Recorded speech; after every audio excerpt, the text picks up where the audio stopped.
Hey there! On the boat!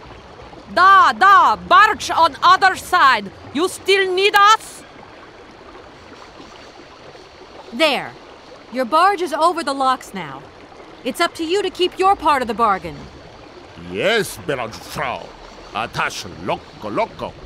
My husband say, return to train, attach chain, then barge will pull. Okay, I'll get moving. What do we do now to tie my train to the barge? Mademoiselle tak, loco coco mitchen. What did your husband say? You attach chain to train and chain put train with barge. Hop, catch it, sir.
Hello, Kate Walker here.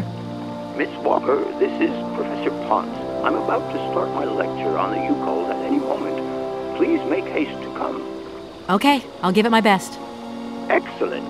We'll be in the main lecture hall. See you soon.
Ah, there you are, Miss Walker. Good.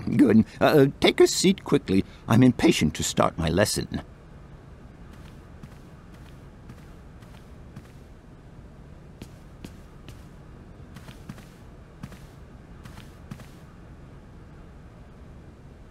My young friends, a very exciting discovery, unimaginable up until only a few hours ago, has come into my hands and has finally allowed me to complete my study on the mysterious Yukol people. Lights, please. The Yukols are a people from the far north about whom very little is known. They live far away, very far away, on the frozen borders of Syberia. This distance and the climatic conditions of the region, which are unfavorable to human existence, have limited the size of the Yukol population and kept it out of reach of the scientific world. The handful of slides that follow are actually the only documentation we have in our possession. It was a Russian explorer who made these drawings and took these photographs 100 or so years ago. Today, we owe what we know about the Yukol people and their culture to him. We know that the origins of the Yukols date back to the last ice age. And curiously, evidence of their presence has been found in Western Europe, and more precisely in the prehistoric caves at the heart of the Alps. This people, it seems, undertook a long migration over centuries towards the far north of the globe. The reasons for this migration are due to the importance of the mammoth in their craft, trade, and culture. They used them for transportation and as beasts of burden. The mammoth brought them meat, skins, fat, and ivory. Man and animal lived in symbiosis. There's no doubt about it. Mammoths started to drift away from the region due to changing climatic conditions, and the Yukols followed them to the north, to the edges of Syberia. Prehistoric cave drawings, identified as Yukol in origin, first led me to the extraordinary hypothesis that the Yukols had managed to domesticate the mammoth. They are, to the best of our knowledge, the only prehistoric people to represent a man riding a mammoth. Today, because of this genuine mammoth skin effigy, identified by myself as an authentic Neolithic object, I can confirm this hypothesis. Yukol forebearers managed to tame mammoths. Prehistoric man uses little imagination. He draws what he sees and represents scenes from real life. This familiar day-to-day object is actually a children's toy. As we have seen, Yukol existence was inextricably linked to that of the mammoth. They used its skin for clothing and to make the roofs and walls of their houses. They used the tusks to build the frameworks of their homes, as well as weapons, tools, and jewelry.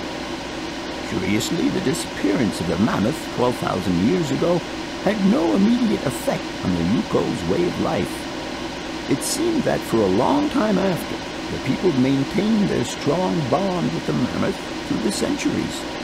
As incredible as it may seem, the Yukol people have continued right up until the start of this century to feed themselves on mammoth meat and to use the skin for clothing and shelter. Their ivory craftwork industry is still flourishing. It would appear that to preserve ancestral customs, the Yukols learned how to exploit through the centuries the large number of frozen mammoth carcasses that were perfectly preserved in the ice of the Siberian tundra. They have been able to live mainly off this enormous freezer stock for almost 30 centuries. As plausible as this explanation may seem, it seems it is not enough for the scientific community who, I will confess, is greatly perplexed by the question. In the absence of acceptable scientific evidence, we have to make do with Yukol shaman artifacts. The research department that I have the honor to represent today lends no credence to the myths and legends that these tribal charlatans peddle. We have to take their stories at face value, mere tales to while away the long Siberian winter. The legend of the Siberian ice ark is a very good example. You are invited to find out for yourselves from the pamphlet that I had passed around to you. This legend would have us believe that today, somewhere on a lost island to the north of Syberia, there are living mammoths still in existence, a sort of hangover from the Ice Age. This small herd has been miraculously preserved for more than 120 centuries by the Yukol's tender care. The island on which the pachyderms are said to live is called Syberia. My friends, I advise you to resist the temptation you may have to believe in this pish and tish. The island of Syberia is not charted on any map, and the idea that mammoths have survived to the 21st century is an idle scientist's pipe dream. The Yugols were sadly among the first victims of the colonization of continental Syberia led by the Russians in the 20th century.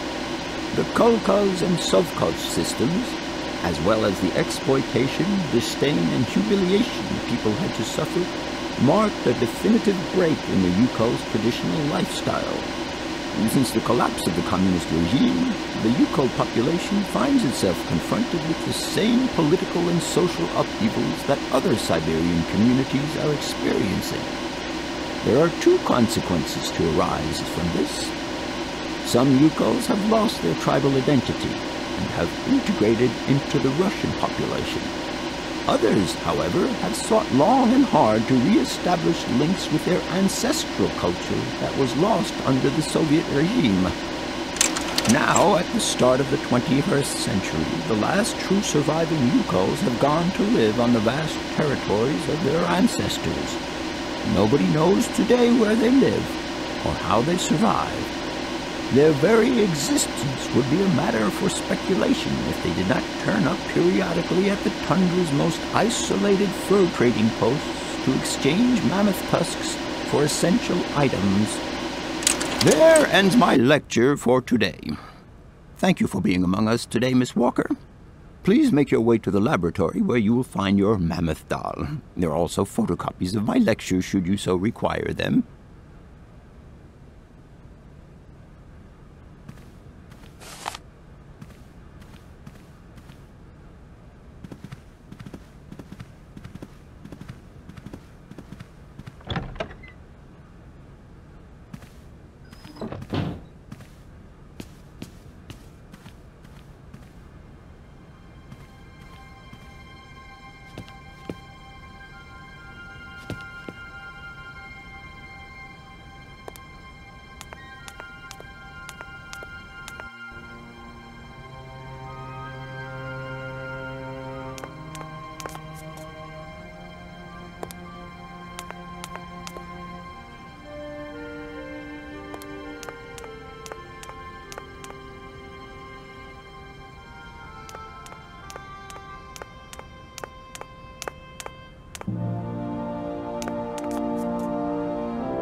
Hello? Where are you? Hi, Dan. I'm in Barrockstadt. What? Is that a town? I hope the man you're looking for lives there. Are you coming home soon? From what I gather, it's one huge university with an extraordinary station aviary. If you could only see it, there are trees and birds everywhere. It's so weird here. Sounds like a great place for a bit of sightseeing. So, are you coming back soon? I don't think so. In fact, the train I'm traveling on has some kind of a mechanical problem. We've been forced to stop here. Us? I thought you were alone. Who's with you? Oscar, the train engineer. You're messing around with mechanics now, are you? Don't be so stupid, Dan, please. Oscar is an automaton created by Mr. Varlberg, the man I'm looking for. And he's not any old robot. He's a sophisticated butler type, if you see what I mean. He's a bit obsessive as well. Kate, I don't know what they're feeding you in Europe, but don't you think it's time that you came home? But my mission still isn't finished. To hell with your mission. I don't know why you accepted it in the first place. If you just stuck to the middle of the road, then we wouldn't be in this mess. We?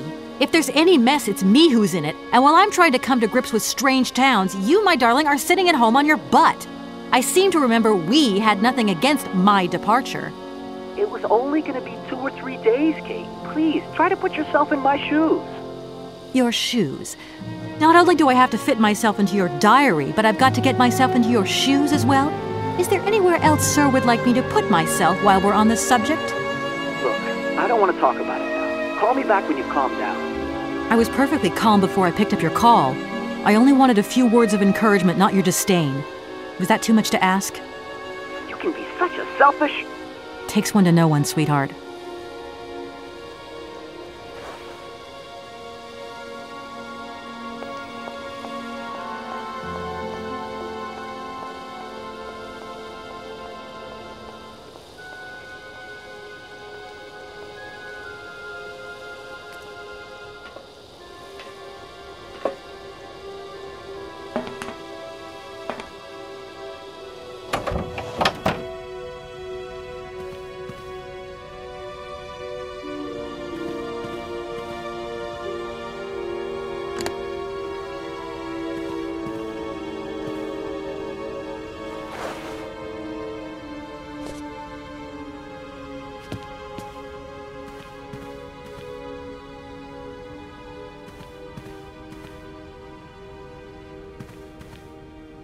Everything okay?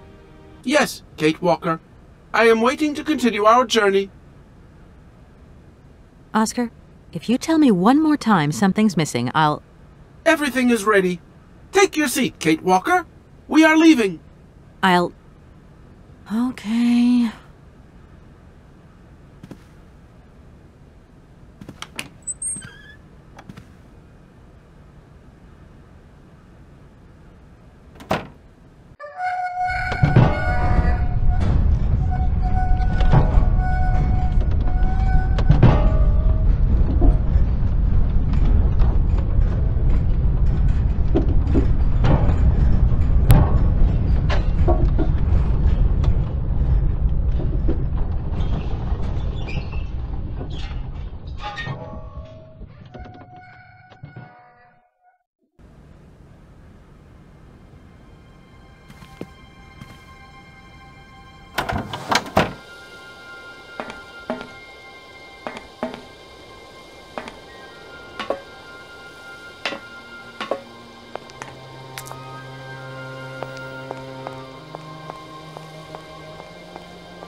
What are you doing there, Oscar? It is imperative that we comply with railroad and customs regulations, Kate Walker. Oscar, don't you think we could drop the trifling details once and for all? We need an exit visa to get beyond the wall, Kate Walker. And you wouldn't know where I could get one of them from, would you? There is usually some form of authority stationed at a guard post that is strategically positioned to issue such a visa. Okay. See you later, Oscar. Yes, Kate Walker.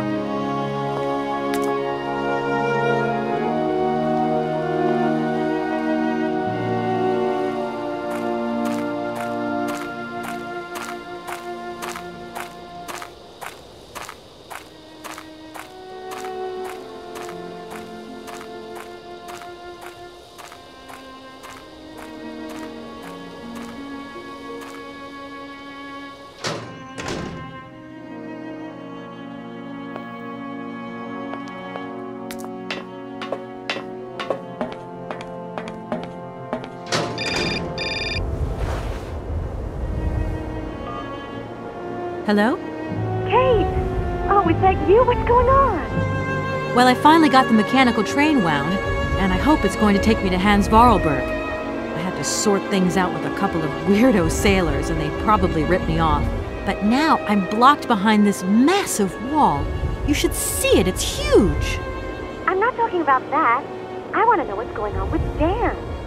What do you mean? I bumped into him at Maggie's do, and he said you'd argued. That's a bit over the top. Things got a bit heated the last time we called, that's all. No need to go overboard. I don't mean to be Miss Melodramatic, but he didn't seem in such great shape. He had his down-in-the-dumps head on. Like Dan has a down-in-the-dumps head. Well, yeah, when that shock of hair flops over his forehead, and his eyes mist up, and his eyebrows kind of creased together. I'd never noticed. Maybe I did go a bit too far, but he's got such a goody two-shoes image of me that sometimes I just lose it. And this case is taking up a lot of headspace. I was just looking for a bit of compassion. Well, you sure got mine. So, what's going down? Like I said before, I'm kind of getting somewhere, but it's slow. This Hans Vorarlberg guy is getting more and more fascinating by the day. Okay, well, anyway, it doesn't sound like you're bored. Not like back here in the office. Every day is boredom day. It's just no fun without you. When are you coming back? Shouldn't be long, I hope. Look, I've got to go. See you soon. Well, call us again real soon. And be easier on Dan next time, huh? I'll try.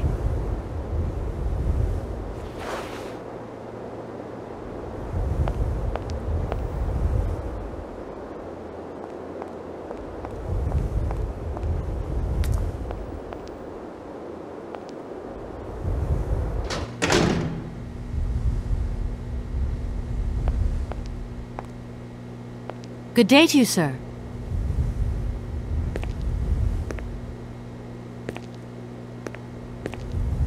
Captain Malatesta, Commander-in-Chief of the Barrockstadt border post, at your service, madam. I need a visa to cross the wall and to continue my journey to the east. They told me that you are the only person in a position to issue such a visa. Indeed. This responsibility is part of my duties. However, I am not currently issuing visas because nobody must venture beyond the wall. And why not? It's far too dangerous, in particular for a lady of your standing who is traveling unescorted. Dangerous? What exactly do you mean, Captain? The enemy, miss. The enemy. I've been observing them for several years through my telescope. There's one particular horseman stationed yonder. He's a scout from the invading enemy army, and he's been spying on us. So I have to be extremely vigilant. He knows that I know he's there, you understand? And as long as I keep my eye on him, he won't dare try anything. Are you sure? Please, take a look for yourself. Don't mind me if I retire, Captain. Please, madam. My respects.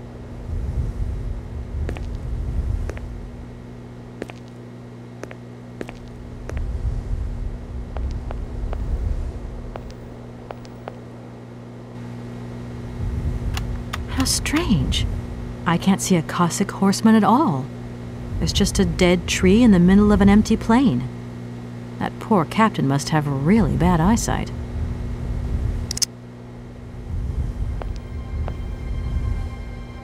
Good day to you, sir.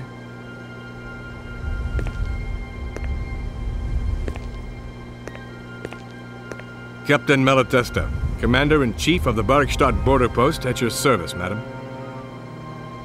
I need a visa to cross the wall and to continue my journey to the east.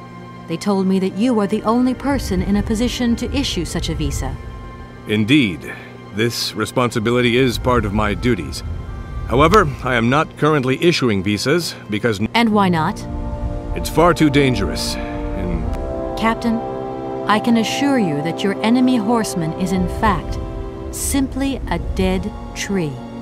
A tree? But that's totally ridiculous. I can tell you have never seen a Cossack before in your life. How long has this Cossack been spying on your wall? For a long time. Yes, a very long time.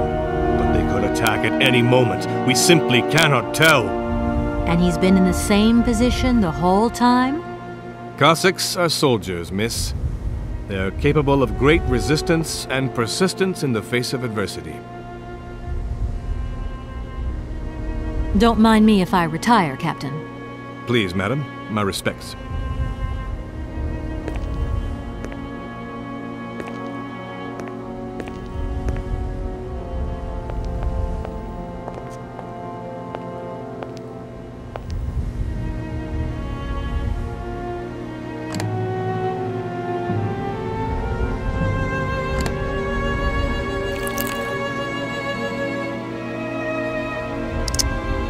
Colonel, sir. Captain, miss. But you have the air of a great officer. You flatter me, miss. Unfortunately, I'm afraid that we frontier soldiers are often forgotten by the military administration. There's no justice. I sympathize with you, Captain. Let us forget our worries for a moment and have a little drink together in the name of friendship. It would be my pleasure, miss, but the regulations strictly forbid it. Come on. A little glass of wine never hurt anybody, and nobody need know. Wine, miss? You are putting me in a very delicate situation. Don't deny yourself, Captain. Just a little glass. I assure you, it is excellent. Well, perhaps just a drop.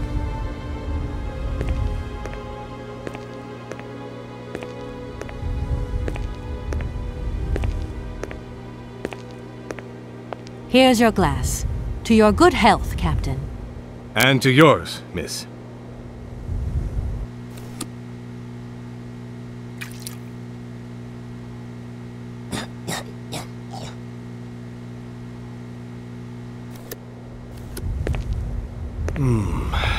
It's been a long time since I've drunk wine in such pleasant company.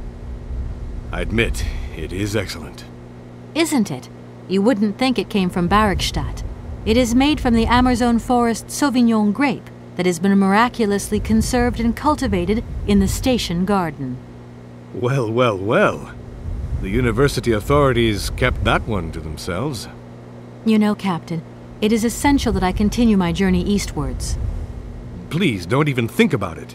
As I've said, it's extremely dangerous. The enemy is spying on us. Perhaps your Cossack horseman isn't quite what you thought.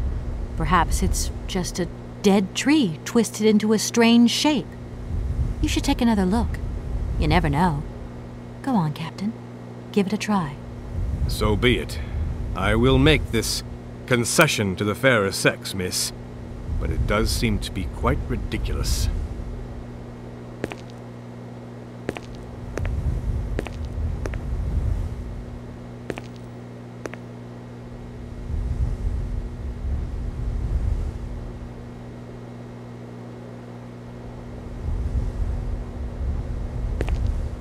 Incredible. How is this possible? By what strange magic? How could I have been so wrong for so long? The enemy was only a tree.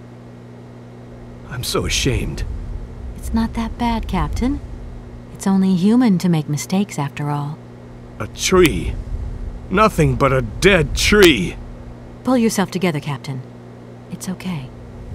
And now I suppose there's nothing stopping you from issuing me a visa?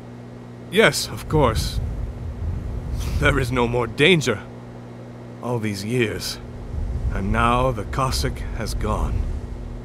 There is nothing left to watch. Captain, you should be delighted. From now on, you don't have to stay pinned to your watchtower. Travel can start up again normally. You will be able to resume your regular duties like issuing entrance and exit visas. You are right. I will sign you a visa to cross the wall frontier immediately. 1,000 apologies. Here, miss.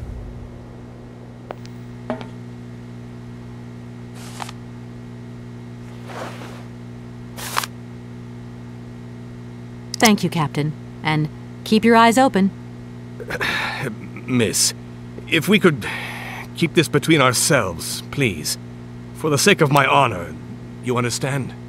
You have my promise, Captain.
I hope it's regulation, my dear Oscar.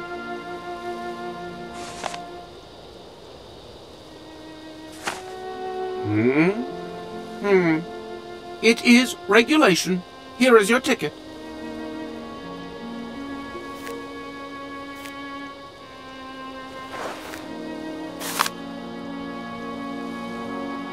Have a good journey, Kate Walker. So, can we go now? Indeed, we are already very late, Kate Walker.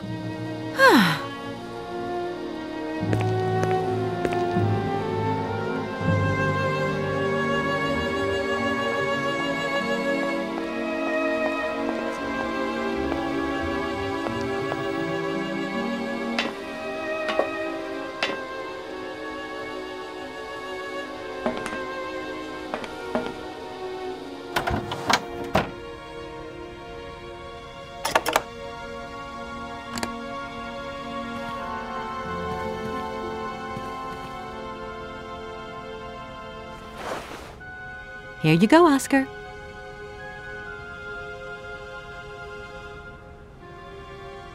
Thank you, Kate Walker. Now, please return to your seat, Kate Walker. Yes, Oscar. Immediately, Oscar.